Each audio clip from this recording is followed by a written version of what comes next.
Hello student, how are you? Today we are going to study our chapter number 2, that is acid, base and salt.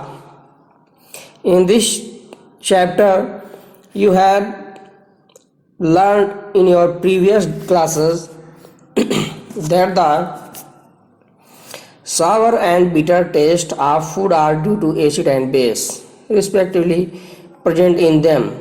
If some of in the family is suffering from a problem of acidity after overeating, which are the following would you suggest as a remedy? Lemon juice, vinegar or baking soda solution? Which property did you think of while choosing the remedy? Surely you must have used your knowledge about the ability of acid and base to nullify each other effect. Recall how we taste our sour and bitter substance without tasting them. You already know that acid are sour in taste and change the color of blue litmus to red, whereas base are bitter and change the color of the red litmus to blue. Litmus is a natural indicator. Turmeric is another such indicator. Have you noticed that a strain of curry on a white cloth become reddish brown when soap, which is basic in nature, is scrubbed on it? It turns yellow again when the cloth is washed with plenty of water. You can also use synthetic indicators such as methyl orange and phenolphthalein to test for acid and base. In this chapter, we will study the reaction of acid and base, how acid and base cancel out each other effects, and how many interesting things that we use and see in our day-to-day life. Do you know litmus solution is a purple dye which is extracted from lichen, a plant belonging to the division Thallophyta, and is commonly used as an indicator when the litmus solution is neither acidic nor basic. Its color is purple. There are many other natural material like red cabbage leaf, turmeric, colored petals of some flower such as hydrazina, petunia and geranium, which indicate the presence of acid or base in a solution.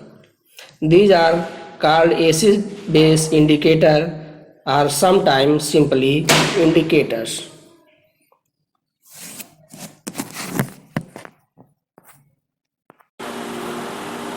Hello student,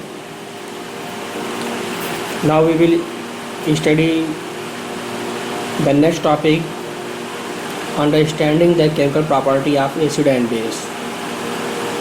First we will study acid and base in the laboratory by doing the activity.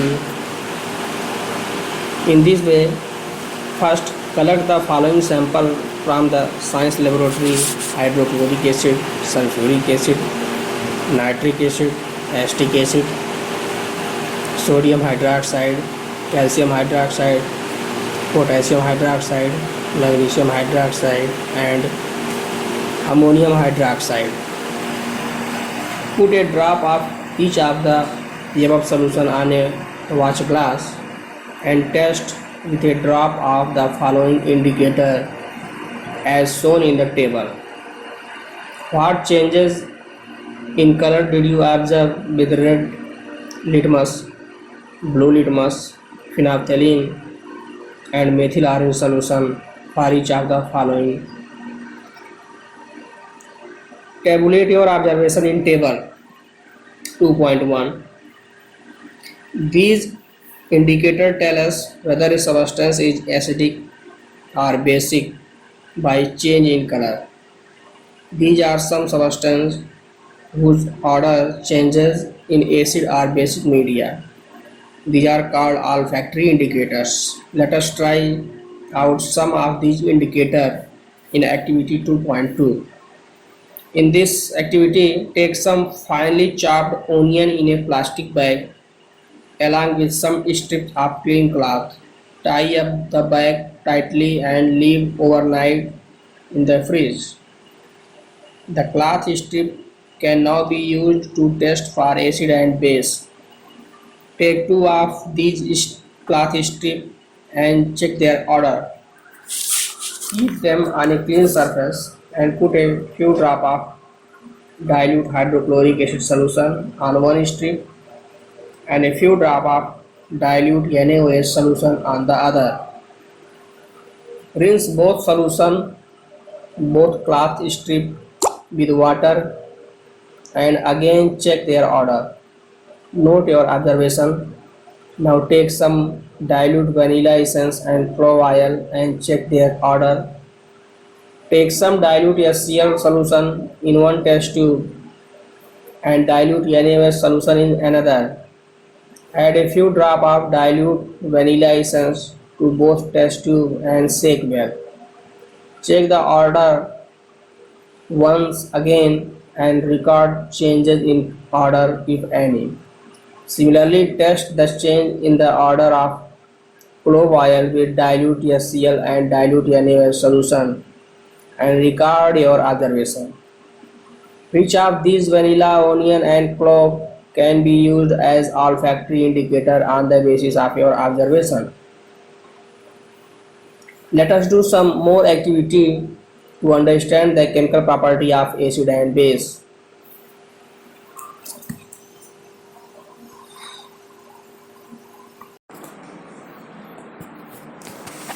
Hello student, how are you?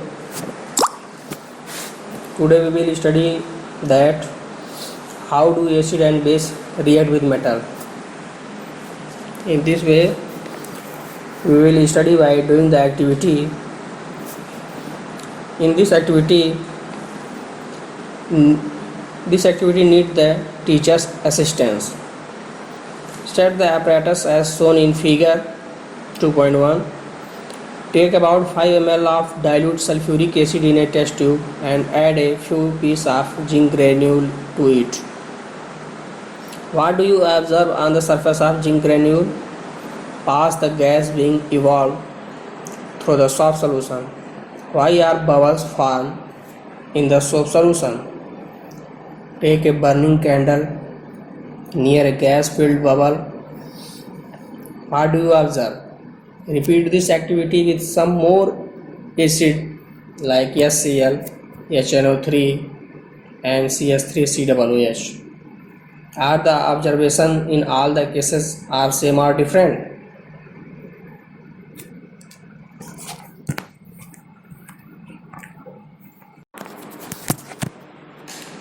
Hello student, now come to our next topic. First, note that the metal in the above reaction displays hydrogen from the acid. This is seen as hydrogen gas. The metal combine with the remaining part of the acid and form a compound called a salt. Thus, the reaction of metal with an acid can be summarized as acid plus metal gives salt plus hydrogen gas. Can you now write the equation for the reaction you have observed? Student, now we will do the activity 2.4. Place a few pieces of granule zinc metal in a test tube, add 2 ml of sodium hydroxide solution and warm the content of the test tube. Repeat the rest of the step in the activity 2.3 and record your observation. Student, the reaction that take place can be written as 2 NaOH plus zinc produce sodium zincate plus hydrogen. You find again that hydrogen is formed in the reaction, however such reactions are not possible with all metals. Now we will study how do metal carbonate and metal hydrogen carbonate react with acid. Before studying, first do the activity 2.5. Take two test tubes, label them as A and B. Take about 0.5 gram of sodium carbonate in a test tube A and about 0.5 gram of sodium hydrogen carbonate in test tube B. Add about 2 ml of dilute HCl to the both test tube. What do you observe? Pass the gas produced in each case through lime water, means calcium hydroxide solution, as shown in figure and record your observation. The reaction occurring in the above activity as written as, for example, in test tube A, Na2CO3 plus 2SCl give 2NaCl plus H2O plus CO2. In test tube B, NaSCO3 plus HCl give NaCl plus H2O plus CO2, means carbon dioxide gas. On passing the carbon dioxide gas evolved through the lime water, means CaOH का whole twice calcium hydroxide plus CO2 gives CaCO3 white precipitate plus H2O.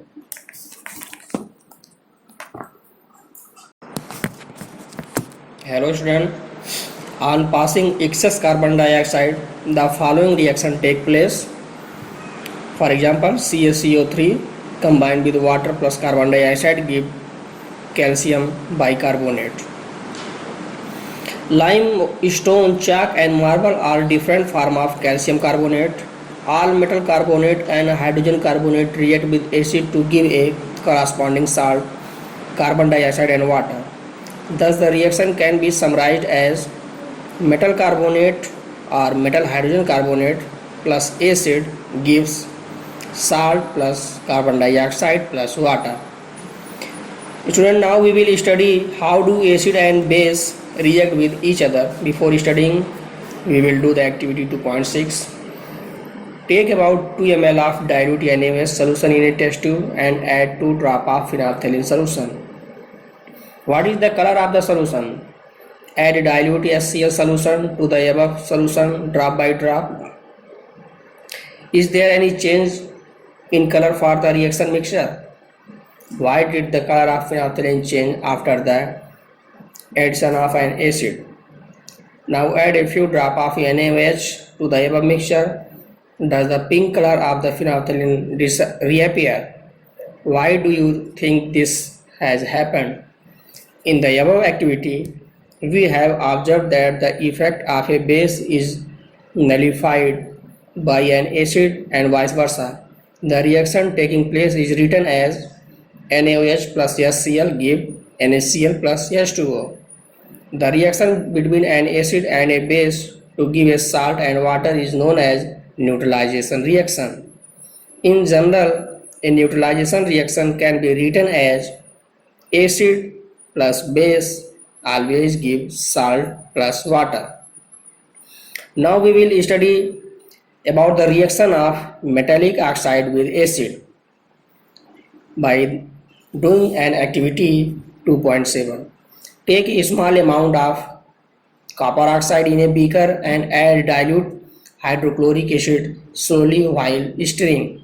Note the color of the solution. What has happened to the copper oxide? You will notice that the color of the solution becomes blue-green and the copper oxide dissolves.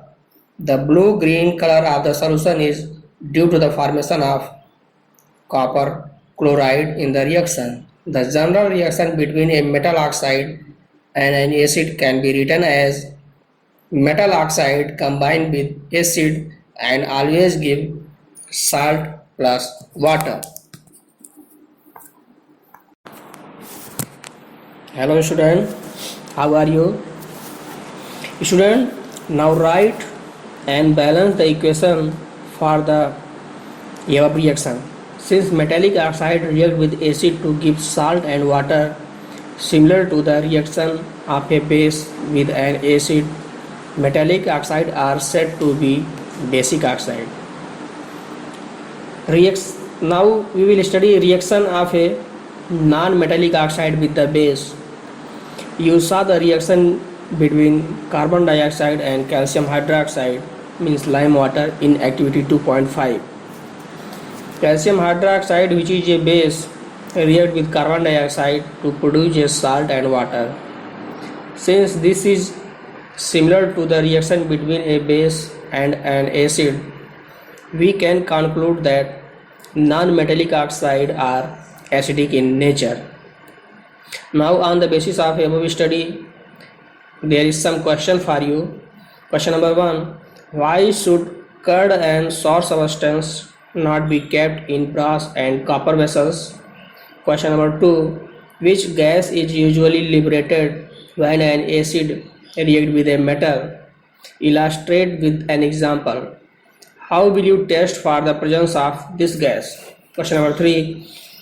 Metal compound A react with dilute hydrochloric acid to produce effervescence. The gas evolved extinguishes a burning candle. Write a balanced chemical equation for the reaction if one of the compound formed is calcium chloride. Now student, we will study what do all acid and all base have in common. In section 2.1, we have seen that all acid have similar chemical property. What leads to this similarity in property? We saw in activity 2.3 that all acid generate hydrogen gas on reacting with metal. So hydrogen seems to be common in all acid. Let us perform an activity to investigate whether all compounds containing hydrogen are acidic. So the activity 2.8 is take solution of glucose, alcohol, hydrochloric acid, sulfuric acid. Fix two nail on a cork and place the cork in a 100 ml beaker. Connect the nail to the two terminals of a 6-volt battery through a bulb and switch as shown in figure 2.3. Now pour some dilute HCl in the beaker and switch on the current. Repeat the dilute sulfuric acid. What do you observe? Repeat the experiment separately with glucose and alcohol solution. What do you observe now? Does the bulb glow in all cases?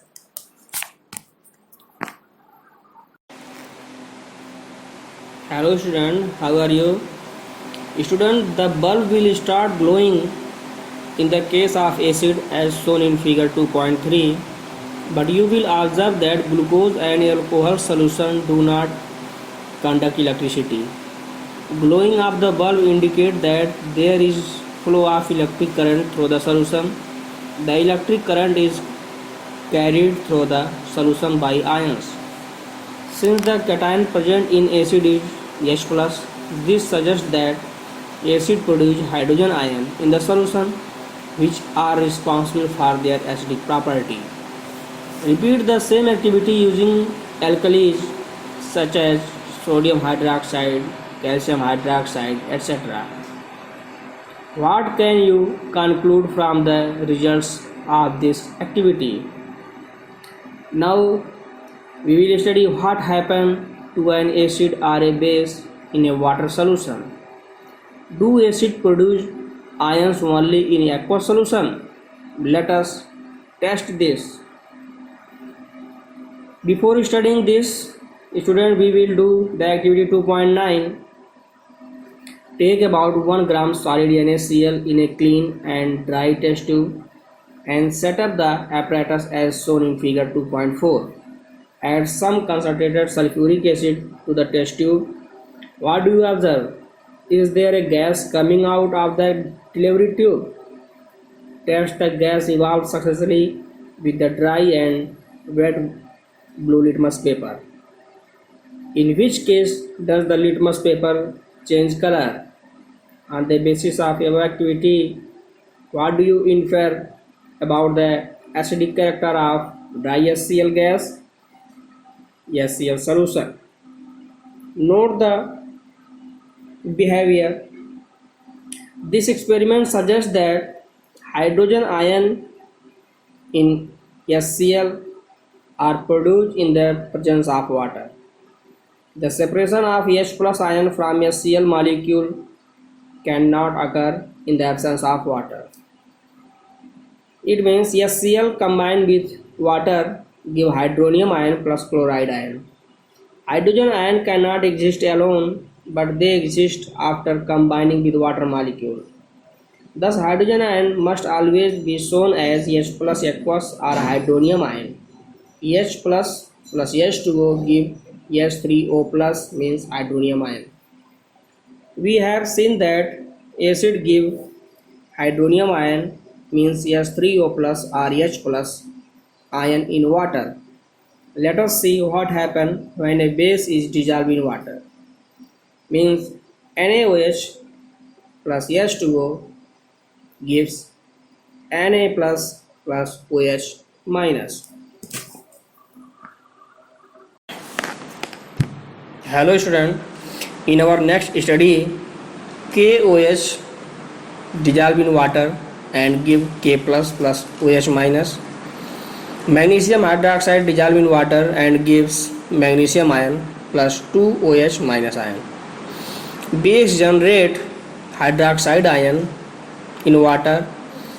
Base which are soluble in water are known as alkalis. It means all bases do not dissolve in water. An alkali is a base that dissolves in water.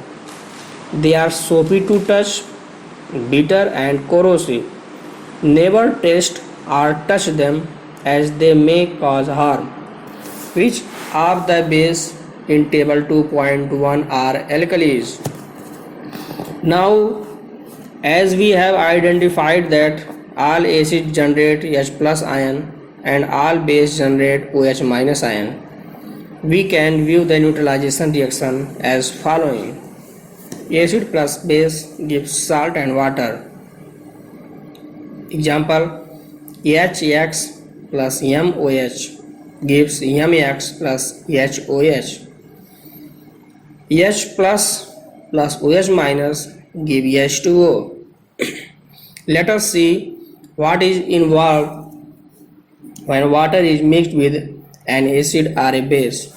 By doing the activity 2.10, take 10 ml water in a beaker, add a few drops of concentrated H2SO4 to it and swirl the beaker slowly. Touch the base of the beaker. Is there a change in temperature? Is this an exothermic or endothermic process? Repeat the above activity with the sodium hydroxide pellets and record your observation. The process of dissolving an acid or a base in water is a highly exothermic one.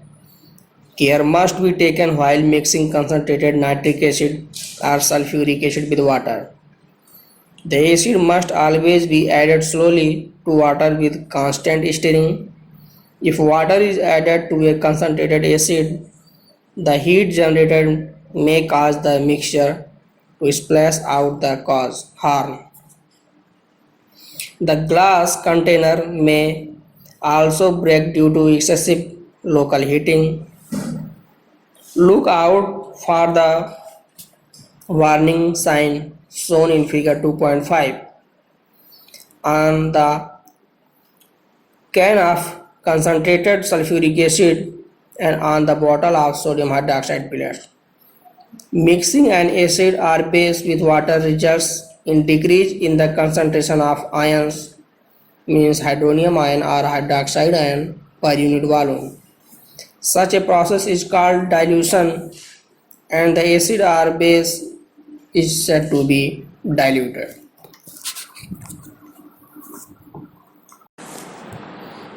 Hello student, how are you? Student, on the basis of above study, now there is some question for you. The question number 1, why do HCl, HNO3 etc. show HD character in aqueous solution while solution of compound like alcohol and glucose do not show HD character? Question number 2, why does an aqueous solution of an acid conduct electricity? Question number 3, why does dry HCl gas not change the color of the dry litmus paper? Question number 4, while diluting an acid, why is it recommended that the acid should be added to water and not water to the acid?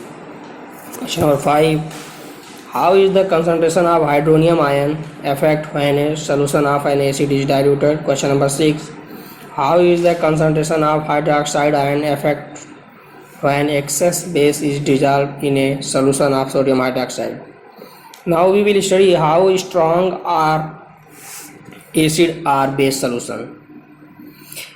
Student, we know that how acid base indicator can be used to distinguish between an acid and a base. We have also learned in the previous section about dilution and decrease in concentration of H plus or OH minus ion in the solution. Can we quantitatively find the amount of these ions present in a solution? Can we judge how strong given acid or base is? We can do this by making use of a universal indicator, which is a mixture of several indicators. The universal indicator shows different color at different concentration of hydrogen ion in a solution. A scale for measuring hydrogen ion concentration in a solution called pH scale has been developed. The P in pH stands for Proness in German, meaning power. On the pH scale, we can measure pH generally from the 0 means very acidic to 14 means very alkaline. pH should be thought of simply as a number which indicate the acid or basic nature of the solution. Higher the hydronium ion concentration, lower is the pH value. The pH of neutral solution is 7. The value less than 7 on the pH scale represents an acidic solution. As the pH value increase from 7 to 14, it represents an increase in OH minus ion concentration in the solution. That is, increase in the strength of alkalis. Generally, paper impregnated with the universal indicator is used for the measuring pH as given in the figure 2.6.